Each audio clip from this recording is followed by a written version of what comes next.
وعمارة رفعها تاني واحمد بلال وهدف جميل، هدف جميل. اي كلام وداخل منطقة الجزاء واحمد بلال يسجل الهدف. في نهاية التسعينات كان في مهاجم مصري الكل شايفه مشروع أسطورة، هداف منتخب الناشئين وموهبة هجومية خطفت الأنظار من بدري. ولما بدأ يظهر مع الأهلي التوقعات كانت كبيرة جدا، لكن بعد سنين قليلة اسم أحمد بلال بقى داخل في الجدل أكتر ما هو داخل في تاريخ الأساطير. فإيه اللي حصل بقى؟ لأن الغريب في قصة أحمد بلال إن الأرقام مش سيئة أصلا، بالعكس سجل أهداف مهمة مع الأهلي وكسب بطولات وكان جزء من جيل تاريخي.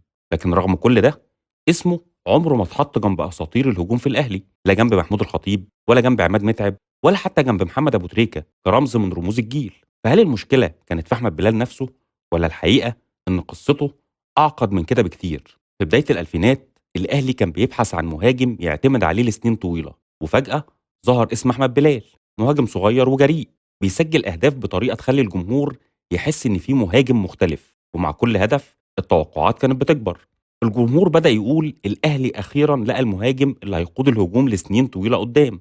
لكن اللي حصل بعد كده خلى اسم أحمد بلال يتحول من مشروع أسطورة لقصة جدل مستمرة لحد النهاردة. أحمد بلال للي ما يعرفوش يعني ما كانش مجرد مهاجم عابر عدى على خط هجوم الأهلي، لا خالص. بلال كان ظاهرة تهديفية بس للأسف وصولها ما كملتش للنهاية. لاعب عنده كل مقومات المهاجم العصري: سرعة، ذكاء في التحرك، دقة في إنهاء الهجمات، وكمان عنده قدرة كبيرة على صناعة اللعب لزمايله. طيب لاعب عنده كل المقومات دي ازاي ما يبقاش أسطورة في الأهلي؟ ازاي مسيرته تنتهي بسرعة بدون ما يحفر اسمه وسط أعظم هدافين التاريخ الأهلاوي؟ والحقيقة إن إجابة السؤال ده مش بس هتيجي من جوه الملعب، لا، الإجابة هتبدأ من بره الملعب. عشان قصة أحمد بلال تعتبر مثال ودراسة حالة عن أهمية المرونة الدبلوماسية والعقلية الاحترافية في مسيرة أي لاعب. بلال حالة فريدة في تاريخ الكرة المصرية، حالة جمعت بين التوهج التهديفي النادر والانكسارات اللي جت بسبب الإصابات، مع كمان الصدمات الفنية والإدارية اللي منعته من استكمال مسيرته بنفس التوهج.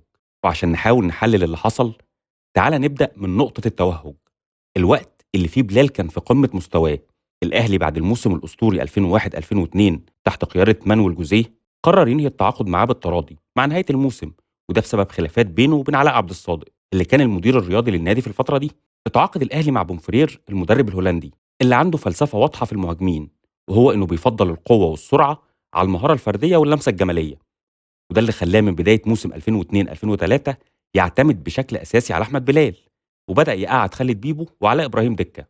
بالمناسبة أنا عامل فيديو عن خالد بيبو وعن علاء إبراهيم، لو تحب تبص عليهم لما وقتك يسمح هسيب لك اللينكات في الديسكريبشن. وبلال الحقيقة يعني ما كدبش خبر وما خذلش الهولندي بومفرير، ماكينة أهداف متحركة مدفعية في خط هجوم الأهلي، براسه شغال، باليمين شغال، بالشمال مفيش مانع، ياخد أجدعها مدافع في ظهره ويلف بيه ويشمع على طول في الشبكة من غير تفاهم. ورغم إن بلال غاب عن تلت مباريات الموسم ده لكنه قدر يسجل 19 هدف وياخد لقب هداف الدوري بعد ما شارك في 17 مباراة بس. متخيل؟ 17 مباراة ب 19 هدف، أرقام مش كبيرة، لا، دي أرقام مرعبة لمهاجم من طراز فريد. طب إيه اللي حصل؟ ليه بلال ما كررش الموسم ده؟ وعشان نجاوب على الأسئلة دي لازم نحاول نفهم دماغ الراجل ده، وده اللي هنعرفه لو بصينا على مواقف بلال طول فترة لعبه وحتى بعد ما اعتزل. بلال أصلا دخوله الأهلي ما كانش دخول عادي، كان دخول كله إصرار وعزيمة. عشان بعد ما شافوا الكابتن خالد جد الله سنة 95 وهو بيلعب في فريق ديار بنجم للشباب، بالمناسبة وقتها بلال كان عنده 14 سنة وبيلعب مع فريق 18 سنة، كلمه كابتن خالد وقال له تيجي الأهلي بكرة. راح بلال وطبعا لا معاه استمارات اختبارات ولا معاه أي ورقة تثبت إن خالد جد الله شافه من الأساس، وبالتالي الأمن مرضاش يدخله. بس بلال فضل يجي لمدة 3 أيام ورا بعض لحد ما عرف يقابل كابتن خالد جد الله اللي عرضه على كابتن ميمي الشربيني رئيس قطاع الناشئين في الوقت ده، اللي لاحظ موهبته وقرر ضمه من ديار بنجم مقابل 10000 جنيه و20 كورة. دخل بلال الأهلي ومع أول مباراة في الناشئين تحت 15 سنة اختاروا دكتور محمد علي المدير الفني لمنتخب الناشئين عشان يجهزوا لكأس العالم تحت 17 سنة اللي هتتلعب في مصر بعد سنتين، عشان نروح لواحدة من أهم محطات بلال في تاريخه. بلال كان الهداف الأول لمنتخب الناشئين من سنة 95 لحد سنة 97، وكمان كان هداف المنتخب في بطولة كأس العالم برصيد 3 أهداف. وهنا بقى تبدأ الإثارة والأحداث الغريبة في حياة أحمد بلال.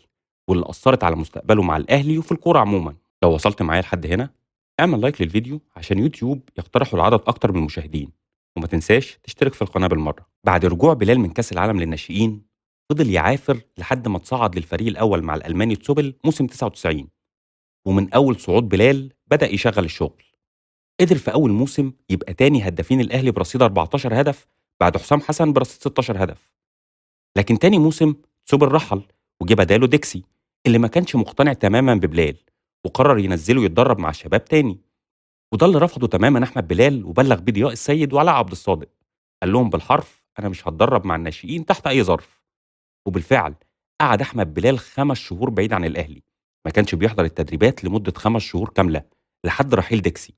وجه مكانه العبقري البرتغالي مانويل جوزيه، اللي أول ما شاف بلال أصر على وجوده معاه، وعمل مثلث رعب مكون من رضا شحاتة وخالد بيبو وأحمد بلال، اللي قدروا يعملوا موسم خرافي 2001 2002. وقدر بلال إنه يخلص الموسم ده وهو مسجل 21 هدف في كل المسابقات. بعد رحيل مانويل جوزيه مع نهاية الموسم وتولي بومفرير، زاد تألق أحمد بلال وقدر في موسم 2002 2003 إنه يجيب 19 هدف في 17 مباراة زي ما قلنا، عشان يوصل لأعلى فورمة في مشواره، ويختاروا محسن صالح في قائمة المنتخب اللي هتشارك في كأس الأمم الإفريقية 2004. وهنا بقى تاني موقف يوضح لك عقلية وشخصية بلال. في مباراة مصر والكاميرون في مجموعات أفريقيا، محسن صالح طلب من أحمد بلال إنه يلعب مهاجم متأخر ورا ميدو، لكن بلال رفض تماما ومرضاش يشارك في المباراة اللي انتهت وقتها بالتعادل السلبي 0-0. في 2005 أحمد بلال قرر ياخد خطوة كبيرة، خطوة اسمها الاحتراف. المهاجم اللي لمع في الأهلي قرر يروح تركيا، تحديدا نادي قونيا سبورت. السؤال وقتها كان واضح، هل بلال هيكمل نجاحه بره مصر ولا الاحتراف هيبقى مغامرة صعبة؟ البداية الحقيقة كانت مبشرة، أهداف، مشاركات، وانطباع إن المهاجم المصري ممكن ينجح في الدوري التركي. لكن فجأة الأمور بدأت تتغير، أجهزة فنية اتغيرت، أدوار لاعبين اتغيرت، وبدأ بلال يفقد مكانه تدريجيا في التشكيل. هل المشكلة كانت في مستواه ولا في الظروف اللي حوالين النادي؟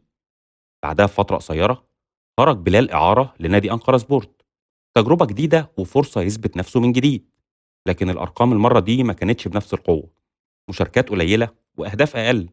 وهنا بدأ يظهر سؤال مهم، هل الاحتراف فعلا كان القرار الصح ولا بلال كان محتاج يفضل في المكان اللي اتصنع فيه اسمه؟ في النهاية التجربة التركية انتهت، الأرقام ما كانتش سيئة، لكنها برضه ما كانتش بالشكل اللي يخلي بلال يكمل حلم أوروبا. فقرر يرجع للمكان اللي صنع اسمه من البداية، الأهلي. لكن المشكلة إن الأهلي وقتها ما كانش نفس الأهلي اللي سابه بلال. الفريق اتغير، ظهر جيل جديد، جيل هجومي قوي جدا. في مهاجم اسمه عماد متعب، وفي مهاجم تاني اسمه فلافيو، وفي وجود مدرب عبقري صارم اسمه مانويل جوزيه. المنافسة بقت شرسة جدا. بلال بقى يقعد على الدكة فترات طويلة، والدقايق اللي بيلعبها ما كانتش كفاية إنه يرجع نفس بلال اللي الجماهير عرفته. هل كانت دي بداية النهاية ولا لسه القصة فيها فصول أصعب؟ لأن المفاجأة الأكبر ما كانتش في الأهلي، المفاجأة كانت في المنتخب. تخيل إن مهاجم بأرقام أحمد بلال ما كانش موجود في جيل مصر التاريخي اللي كسب أفريقيا 2006 و2008 و2010. إزاي مهاجم زي ده يخرج من جيل كامل صنع تاريخ الكرة المصرية؟ وهل فعلا كان في مشكلة بينه وبين حسن شحاتة خلت الباب يتقفل تماما قدامه؟ السؤال ده تحديدا ممكن يكون واحد من أهم مفاتيح قصة أحمد بلال كلها.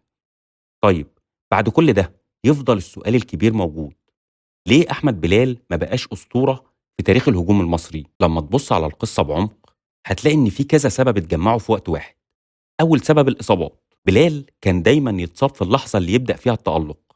موسم 2003 مثلا سجل 19 هدف، رقم كان ممكن بسهولة يوصل 25 هدف لو الموسم اكتمل بدون إصابات. فهل الإصابات سرقت من بلال أفضل سنواته؟ السبب التاني الصدمات، بلال دخل في خلافات مع أسامي كبيرة في التدريب زي حسن شحاتة والمدرب التاريخي للأهلي مانويل جوزيه وبعده حسام البدري.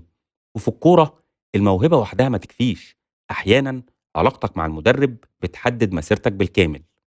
السبب الثالث توقيت الاحتراف، بلال خرج لأوروبا وهو عنده 25 سنة، سن متأخر نسبيا لبداية احتراف. ولما رجع بسرعة. الأهلي نفسه كان اتغير بعد الرجوع، ظهر جيل جديد والمنافسة بقت أصعب. لكن يمكن السبب الأهم كان الضغط. تخيل لاعب عنده 17 سنة بس والناس بتقارنه بأساطير كبيرة في الهجوم. التوقعات كانت ضخمة جدا، ويمكن ضخامة التوقعات كانت زيادة عن اللزوم. فهل المشكلة كانت في أحمد بلال نفسه ولا في حجم التوقعات اللي اتحطت عليه بدري جدا؟ الحقيقة إن قصة أحمد بلال تفضل واحدة من أغرب قصص الكرة المصرية. مهاجم موهوب، أرقامه قوية، لكن دايما موجود في منطقة الجدل. يمكن ما بقاش أسطورة مطلقة، لكن المؤكد إن اسمه عمره ما هيختفي من نقاشات الكرة في مصر. والسؤال ليك دلوقتي، هل أحمد بلال كان موهبة ما خدتش حقها، ولا كان ممكن يحقق أكتر من كده لكنه ضيع الفرصة بنفسه؟ لو عجبك الفيديو أو النوع ده من المحتوى، اعمل لايك للفيديو واشترك في القناة وفعل الجرس علشان يوصلك كل جديد. شكرا واشوفكم على خير.